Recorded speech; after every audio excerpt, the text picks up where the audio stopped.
তুমি যখনই বাড়িতে ফেরো সবার প্রথমে মাকে ডাকাডাকি করো, মাকে খোঁজো, তাই না?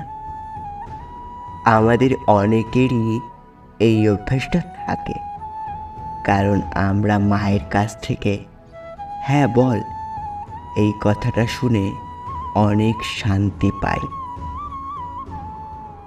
মা আমাদের জীবনে আছে এটা ভেবেই কেমন যেন আমরা আলাদা শান্তি অনুভব করি। আর এটাই আমাদের জীবনের সবথেকে বড় শান্তি।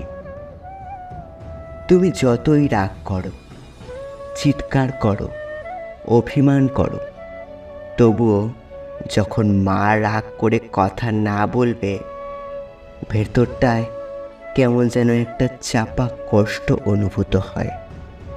মা যদি কিছু সময়ের জন্য বাইরেও চলে যায়, কোথাও ঘুরতে যায় কিংবা কোনো কাজে যায়, বাড়িটা কেমন যেন দম বন্ধ লাগে।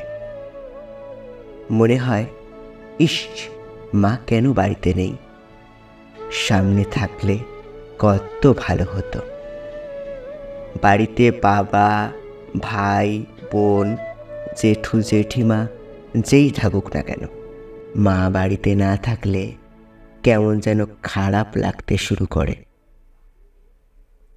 আই লাভ ইউ মা। আমি সত্যিই অনেক ভাগ্যবান যে তোমায় নিজের মা হিসেবে পেয়েছি। তুমি সবার থেকে ভালো, তুমি সবার থেকে মিষ্টি, সবার থেকে আদরের আমার কাছে। তুমি আছো তাই আমি বেঁচে আছি।